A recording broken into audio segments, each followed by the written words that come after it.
Hello everyone, welcome to another of my event reviews, which I do from time to time. Now on the 10th of September I decided to check out a Mental Health and Wellbeing Event which was aimed at adults with learning disabilities. However, anyone could attend the event to find out what services and workshops were on offer. The event was held at the Maudsley Learning Centre, otherwise known as the Altus. The Maudsley Learning Centre is a stunning, innovative and multi-award-winning venue purpose-built for learning, capable of hosting a wide variety of event types and formats. There is also a fantastic cafe at the Altus which provides healthy and delicious food and an ideal place to meet for lunch and coffee. Now, I do not know if you had seen my video blog of the last year's Wellbeing Community event, that being on 2013. But I'll be adding that to my Carers blog as well, if you get a chance to check out my Carers blog on mental health.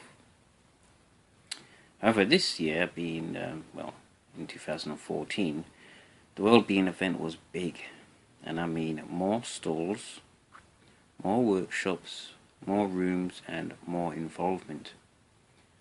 There was lots on offer, and everyone was so friendly, engaging and cooperative.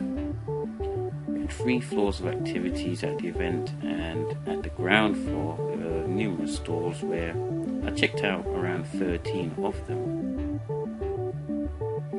The next floor up was even more stalls and a coffee and tea area, and then 2 floors up from that we had the workshops.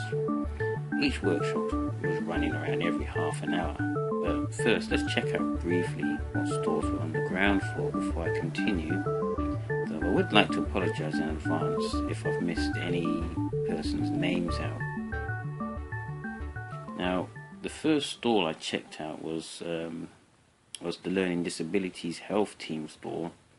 I spoke to this lovely lady who showed me lots of various leaflets on those with learning disabilities on how they can keep healthy, and there was lots of choices on this stall about from the event that was hosted there on for those wanting to learn about healthy living styles.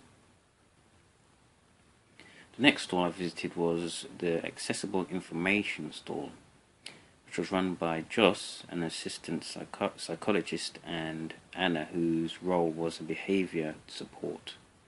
There were information leaflets which focuses on adults who have learning disabilities but also have mental health difficulties. Now, they help people by listening to them and advising them about things that they wish to change. Now, they work with families, support staff, or with groups of those who have learning disabilities. They cover the 4 boroughs in South London, being Croydon, Lambeth, Lewisham and Suffolk. And they had various other leaflets on coping strategies which were really quite simple to understand, and if practiced they could be really effective. The next stall I moved on to was the post-Winterbourne Enhanced Intervention Team. Now, taken from an abstract I managed to find it online, the Suffolk Winterbourne Steering Group has identified a need to strengthen expertise locally in supporting the most complex individuals with learning disabilities who can display significant challenging behaviour. As an outcome of this, the local authority provided funding for 1 year pilot to develop and run a Suffolk Enhanced Intervention Team to meet the needs of adults with learning disabilities whose behaviour presents complex and serious challenges and where there is a significant risk of placement breakdown. Now, I spoke to Julie, a senior behaviour support practitioner, about the stall, and I also spoke to her colleague Peggy, who is a psychologist. I was told the pilot, as of this event, it was in its 10th month, and soon we can see how effective this project is. The next stall was from an organisation called Respond, where I spoke to Annette, who is the Adult Service Coordinator. But what does Respond do? Respond exists in order to lessen the effects of trauma and abuse on people with learning disabilities, their families, and supporters. The store was full of information leaflets and packs, and the aim is to make a real difference to people with learning disabilities by providing effective and flexible support to help them to improve their lives. Rathbone works with children and adults with learning disabilities who have experienced abuse or trauma, as well as those who have abused others. Now, this is done through psychotherapy, advocacy, campaigning, and other support. Rathbone also aims to prevent abuse by providing training, consultancy, and research. I'd like to mention that Rathbone also provides the young people sexual harmful behaviour service, circles of support and accountability, young people's therapy service. They also provide forensic services, institutional abuse helpline and services, and independent sexual violence advisor. And you can check out their site at www.respond.org.uk. The next stall I visited was from BD, with the tagline "Believing in Community." Now, BD is a local charity supporting neighbours in Suffolk since 1938, so it's a very old organisation. I met Teresa, who is the activities coordinator, who had someone who uses the services to actually help out on the store, which I thought was very important when it comes to involvement and engagement. Now, BD aims to support the needs of those in our community in the community of Suffolk, and they run 4 key services, these being learning disabilities, youth work, the Starfish Domestic Violence and Hate Crime Project, and community engagement. Now, if I focus on the learning disabilities core of BD, the BD Centre is a place where people with learning disabilities can learn new skills, make friends, and help other people. And they can get individual support. For those with learning disabilities, they can follow their interests, participate in the community, and develop their skills and activities.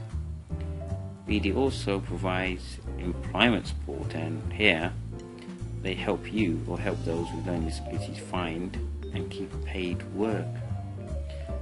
Plus, identifying their skills and finding out about different jobs or developing new skills through work experience or training.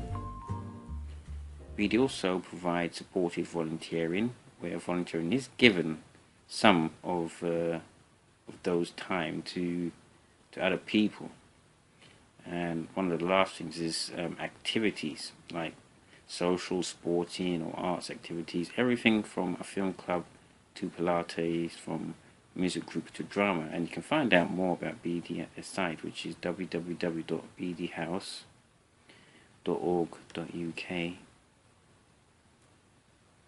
The next stall that was up for exploring was the Hessle Centre's project called the Hessle Project. Now, I spoke to Karen Marshall-Tate, who is the learning disability nurse, and this is, as I said, a new project from the Hessle Centre, which I will go into in a moment on basically what the Hessle Centre is. Now, this project is looking for recruits to tell their story about caring for those who have learning disabilities, or those with learning disabilities to tell their experience of receiving services from A&E or their GP.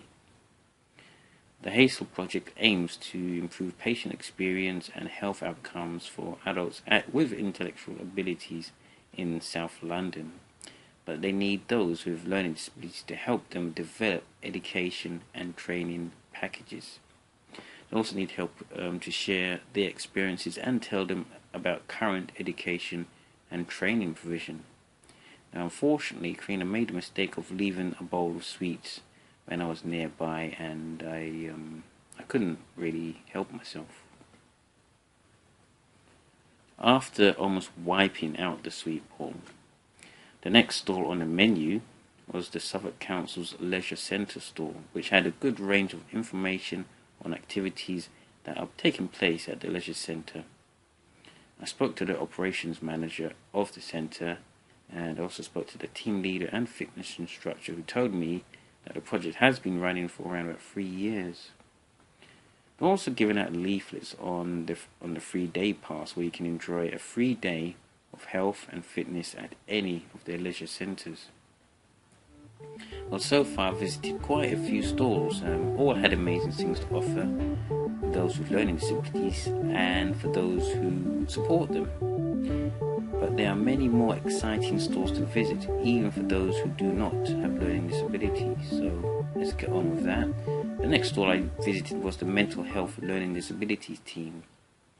Now, I chatted to community psychic nurses Michelle and Marina, and I noticed their stall was full of information sheets and leaflets, and although I glanced at a few, I then noticed some people try out some tests which Marina kindly showed them. The next stall was on relaxation and deep breathing techniques. The stall also had some research information which could be useful for support staff or academics visiting the event. When I approached another stall, I recognised the Wheels for Wellbeing sign, which I had covered in another section in my blog, and I had written off my blog site about Wheels for Wellbeing. But coming back to this event, I actually spoke to Nat and Chaz, who are both cycling practitioners, or I would say both cycling instructors. I spoke to them about their Cycling for All project, and Wheels for Wellbeing is a charity supporting people of all ages in South London to enjoy the benefits of cycling, regardless of any physical or mental barriers they may experience. Since 2007, they have supported thousands of people to cycle in London. At that event, I signed up for a session over in Lewisham. Now, you can find out more off their site, which is www.wheelsforwellbeing.org.uk. Plus, another site advertised at the store was cyclingforall.org. Now, both are worth a visit. Now, after a while, I moved on to another stall hosting a new project from psychologist Nick Taylor, and he's working on his transitions project, where he's exploring the idea that people suffer most when they're in a transitional stage through life. He feels this is where we need support, and he asked me several questions on what is needed to help his project move forward. I felt it seemed quite empowering to help others answer for his project, and I hope he gets some more involvement from the others. Next was the Independent Living through Telecare Solutions stall. We had Anna from Lambeth Council, who is the care line and telecare advisor. Next was Alison from Suffolk Council, who demonstrated to me the various telecare systems. Now, telecare can help older, disabled and vulnerable people live independently, safely and securely at home, whilst providing reassurance for carers. Then we were joined later by Paul Stone from Lewisham Council, who is the operations manager for Linkline, who happily spoke to me about who I cared for and stated it was at least a good idea to look into such systems. I soon found myself at what I felt was a very important stall. Earlier on at the event, I was greeted by a very polite, friendly psychologist. Unfortunately, I forgot her name, but she told me the theme of this event was involvement, where those with learning disabilities were at least involved in showcasing their services, and this stall helped exemplify this, although there were a few other stalls. Now, I spoke to the stall holder, Dr. Emma Driver, who is the clinical psychologist, and she was looking out for ideas with her helper on how services could improve for people with learning disabilities. Now, I'm sure many who had visited their stall placed ideas in the green box and learn how those with learning disabilities can help shape services they receive. The next stall was a familiar stall. I've been to quite a few events and that I've been to, and this one was for carers, those who mainly live in Suffolk. I was handed a small card about what a carer is, which fits nicely in my pocket, and this little card can actually expand to around a long page. Now, even carers are not sure about their rights or what to do. So in the end I spoke to William and Andrew, who are both carers, health workers, about the stall. I checked out many of the Suffolk Cares service packs and products, and just to note, Suffolk Cares provides information, advice and support to carers across the borough, and they also aim to raise awareness of the rights and needs of carers in Suffolk. Now that includes those caring for people with learning disabilities. Now, as I mentioned before, the event was huge and there was another floor of stalls worth visiting, so I headed upstairs and checked out a stall from Rathbone, and Gerald, the outreach service manager, explained to me more about Rathbone. Basically, Rathbone provide many services, being outreach, youth club, and Rathbone's outreach service was established in 1998 as more and more people were able to move out of residential care to live more independently, with support workers visiting them in their own homes. Check out their site on RATH, which is RATH, Bone, BONE, and Society, which is SOCIETY.org.uk.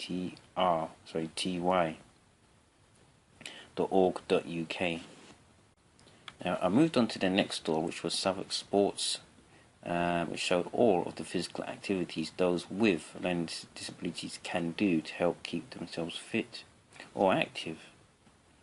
Laura, the sports development officer, explained to me about the different types of activities that were important for those struggling with disabilities to try out. After trying out some physical activities on an interactive game, which was so fun I forgot that I was trying to keep fit, I moved on to another stall from Choice Support.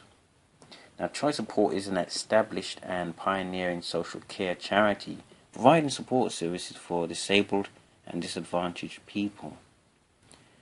They were formed in London in 1984 to help people with learning disabilities have better lives, and now work throughout much of England supporting those with a wide range of needs. Now, their aim is to enable the people they support to take control of their lives and live the way they choose. The organisation was celebrating their 30th anniversary. The last stall I visited seemed quite inspirational, and although not as big as the previous stall, I noticed that the stallholder had great ambitions, was very polite and friendly, and wanted to make a difference in people's lives. The stall was from Stars in the Sky, and basically Stars in the Sky is actually a dating and friendship service for adults with learning disabilities.